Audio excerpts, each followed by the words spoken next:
Dimanche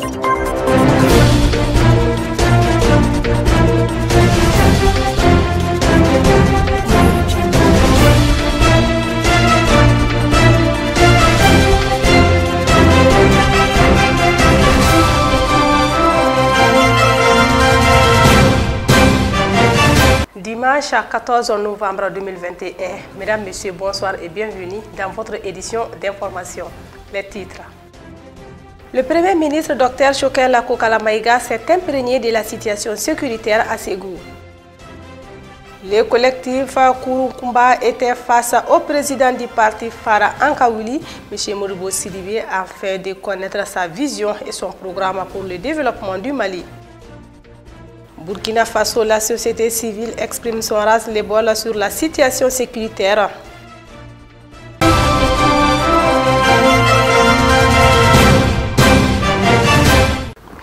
Voilà donc pour les titres. Bienvenue à tous. Le Premier ministre Dr Choguel Kokala Maïga s'est rendu ce samedi 13 novembre 2021 à Ségou. Il a présidé la cérémonie de clôture du Forum national sur l'entrepreneuriat des jeunes et des femmes en milieu rural. Le chef du gouvernement a ensuite rendu visite aux troupes du camp militaire Amadou Chekou Tal de Ségou.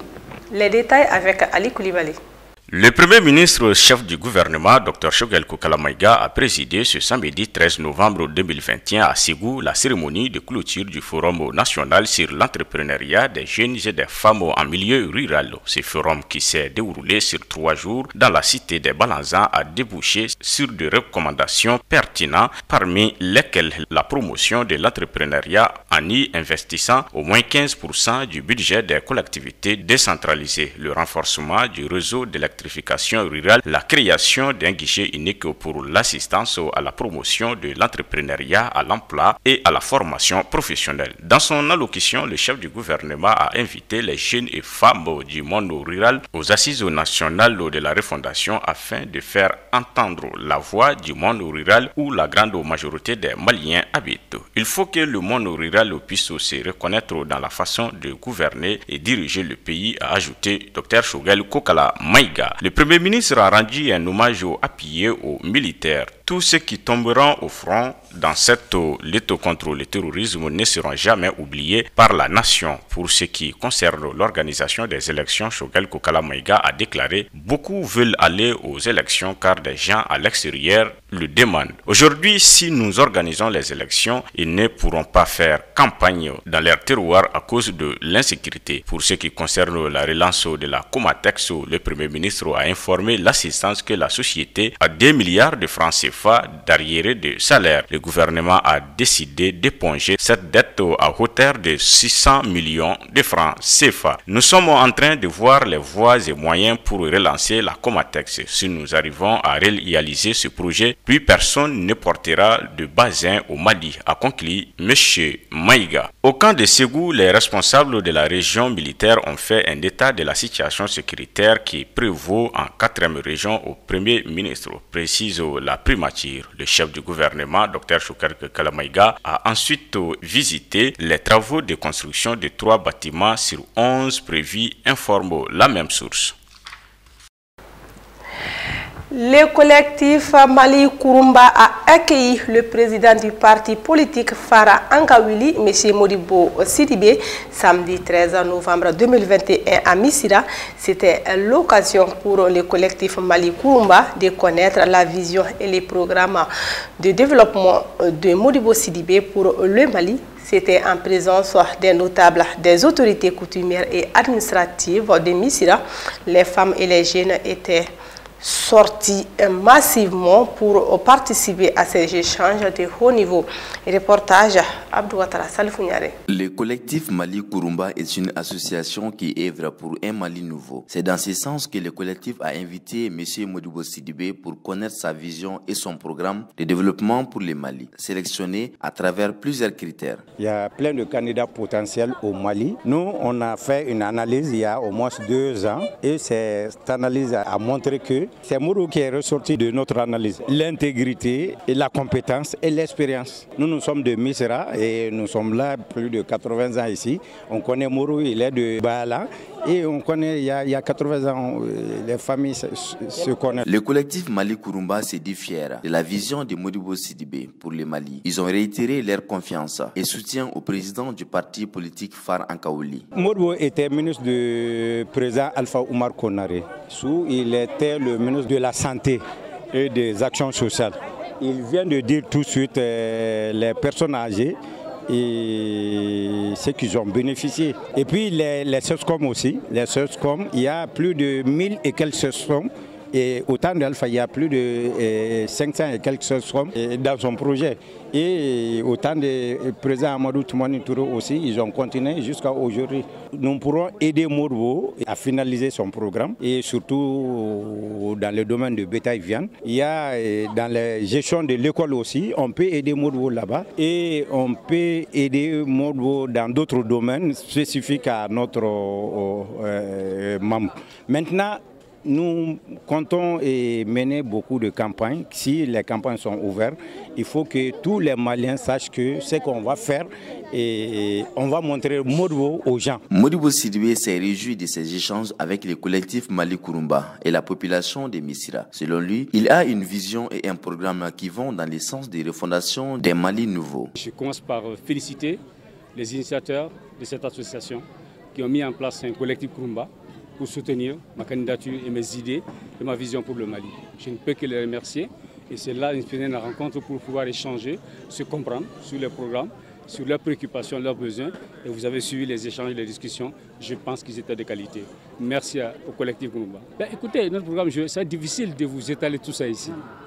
Mais le maître mot, c'est un Mali maître de son destin, c'est la refondation, c'est le renouveau citoyen, le renouveau de la gouvernance, le renouveau de la démocratie, le renouveau de la politique.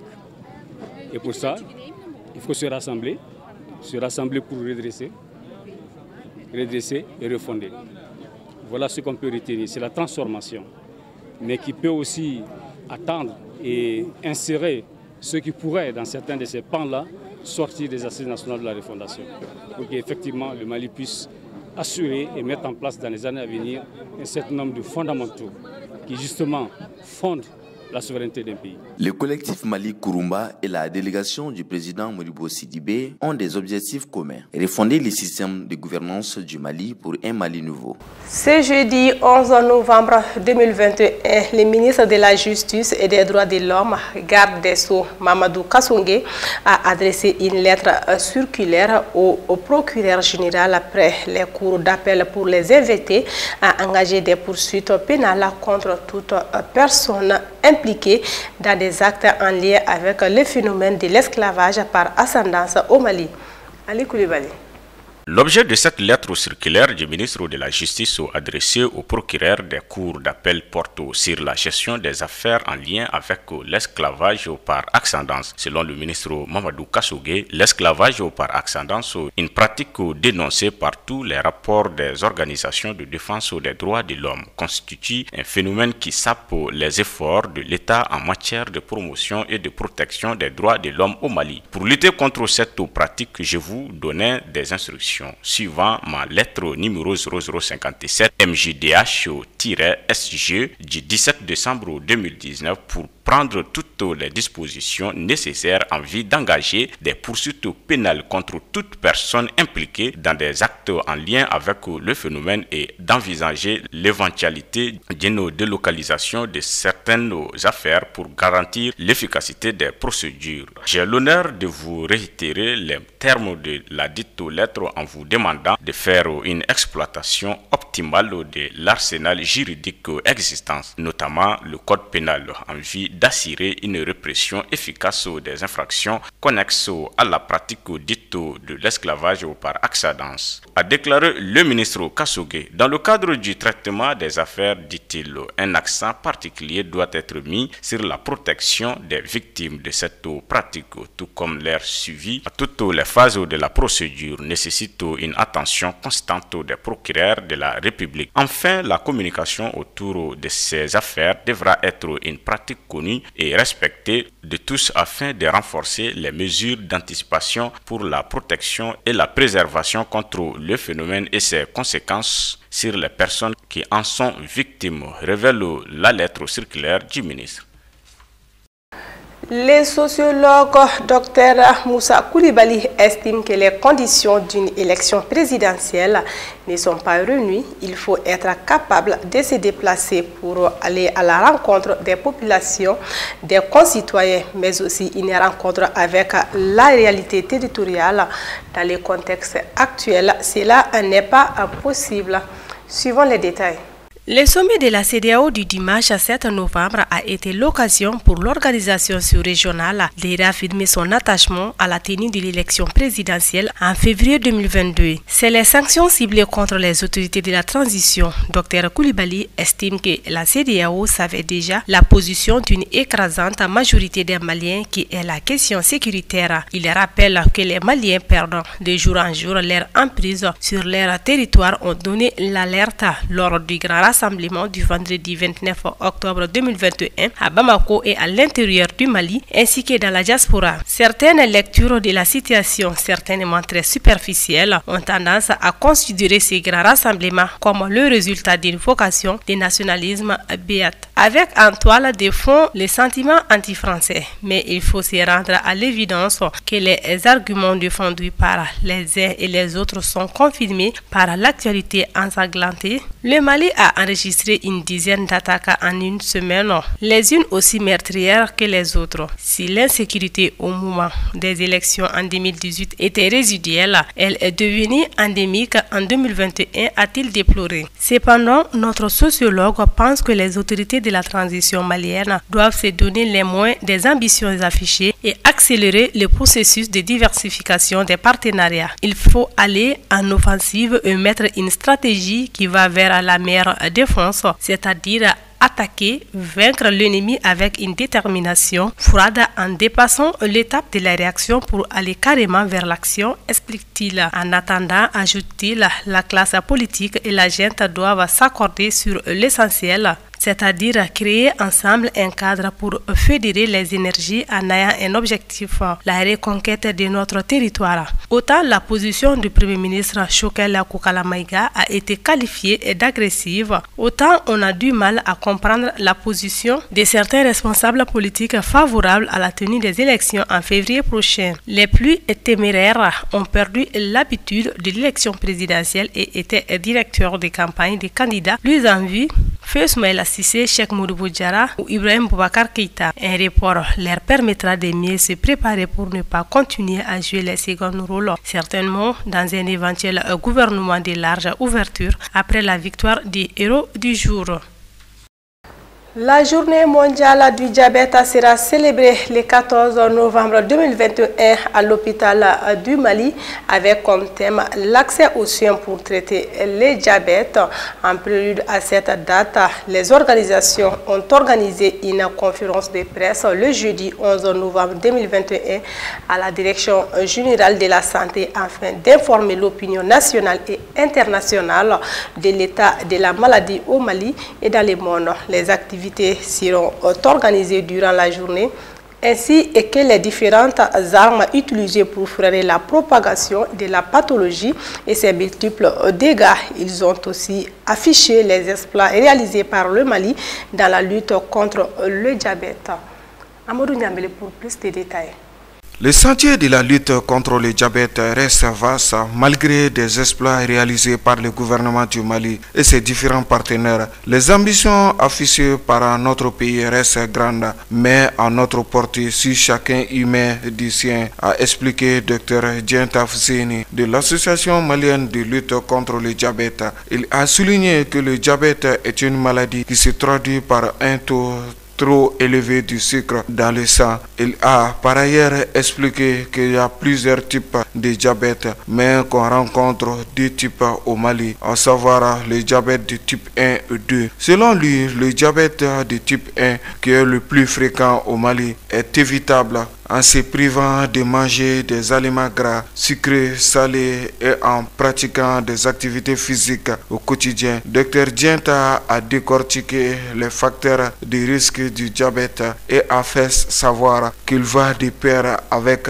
l'hypertension artérielle. Il a ajouté que le diabète est incurable et que ceux qui ont contracté la maladie vivront avec. Il a informé que le diabète est la première cause d'amputation au Mali. À se dire de l'ouverture du centre de traitement du diabète de l'hôpital du Mali en juin 2019, à nos jours, une centaine de patients souffrant de la pathologie ont été amputés. Il a révélé les inquiétantes prévisions de l'OMS sur la maladie, qui annonce que d'ici 2035, une personne sur 10 sera malade du diabète dans le monde et que 316 présentent le risque de développer un diabète de type 2 avec des conséquences fâcheuses dans les pays à revenus faibles comme le nôtre. C'est conscient du danger imminent que représente la maladie que le Mali et ses différents partenaires ont engagé une farouche lutte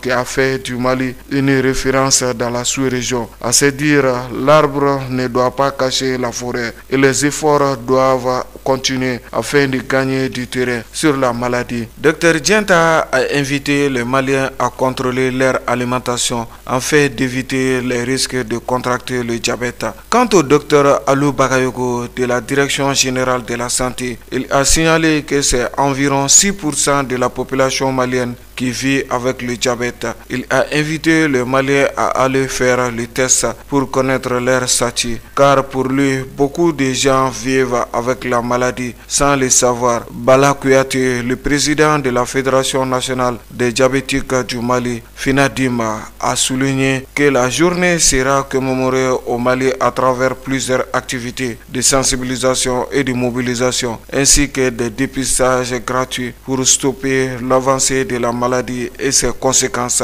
Il a noté qu'au vu de la gravité de la situation, il est important de procéder à des sessions de sensibilisation et d'information à l'endroit des populations pour leur permettre de mieux connaître la maladie afin d'envisager des moyens de prévention. C'est à cet effet que la Fédération internationale du diabète et l'OMS ont décidé d'accroître la vigilance à propos du diabète, affirme-t-il. Dr Moïse Guémini de l'ONG Santé Diabète a rappelé les multiples actions entreprises par sa structure et a convié les autorités maliennes ainsi que les autres structures engagées dans cette lutte à redoubler l'effort afin de freiner l'élan de la maladie budgétivore qu'est le diabète. Il a fait savoir que le thème de cette année a pour but d'attirer l'attention sur les problèmes d'accès aux éléments fondamentaux des soins du diabète qui comprennent l'accès à l'insuline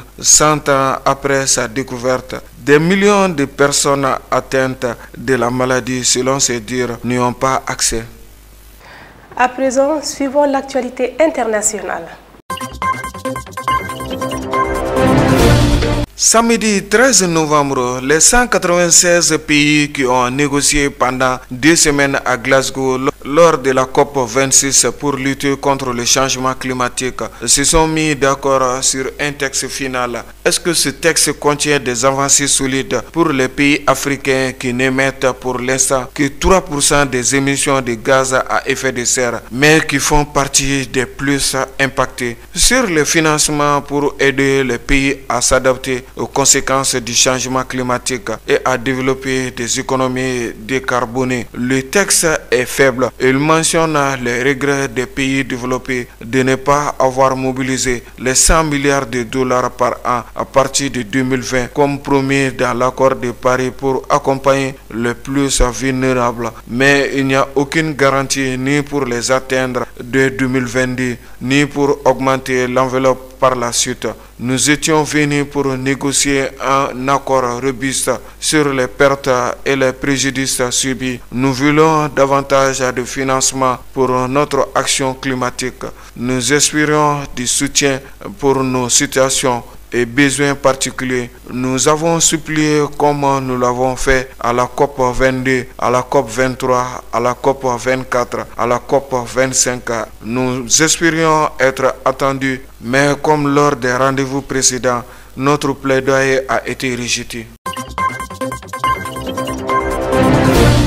Quelques jours après le chef du file de l'opposition qui a menacé d'appeler les populations à manifester pour demander la démission du président Roch Marc Christian Kaboré si la situation sécuritaire ne s'améliore pas, c'est autour d'une centaine d'organisations de la société civile de faire planer un appel à la désobéissance civile réunies au sein du mouvement populaire, souvent le Burkina Faso. Ces organisations de la société civile dénoncent l'abandon d'une partie des populations sous les dictats des groupes armés terroristes. Selon les responsables de ces mouvements, le pays s'effondre sous le dictat des groupes armés terroristes. Des écoles fermées, plus d'1,5 million de personnes déplacées, les forces de défense et de sécurité débordées par la situation. Le Burkina Faso vit une sombre partie de son histoire. Marcel Tokouano, président du directoire du mouvement populaire Sauvons le Burkina Faso. Ceux qui nous défendent aujourd'hui sont totalement débordés par les ennemis. Pour ceux qui nous attaquent, les terroristes, vous des communes où il n'y a plus de maires ou de préfets et les populations sont laissées à elles-mêmes, comment ces derniers vont se débrouiller? Est-on véritablement dans un état de droit? Point d'interrogation.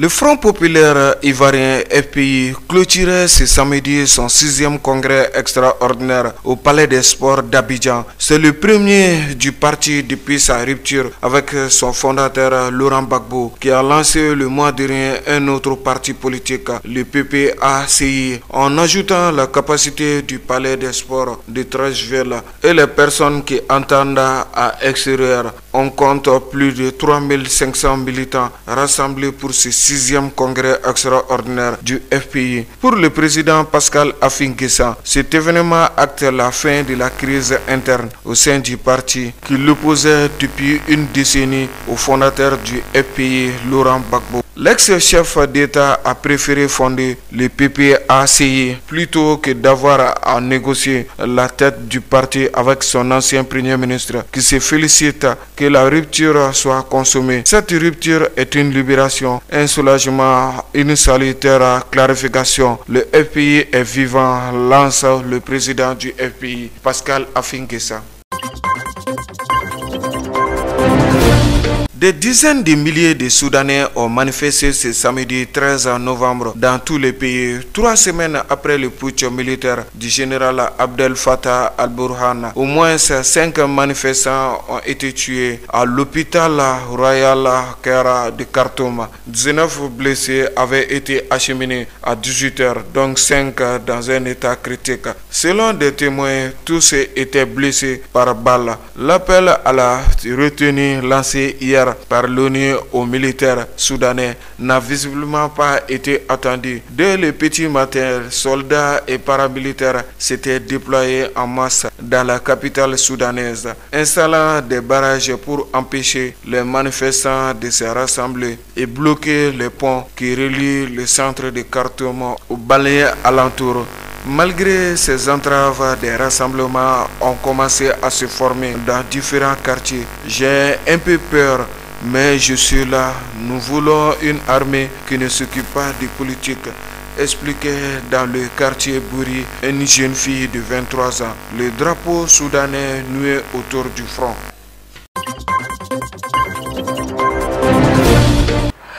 C'est ce qui met fin donc à cette édition d'information. Merci à vous de l'avoir suivi. Bonne soirée à tous.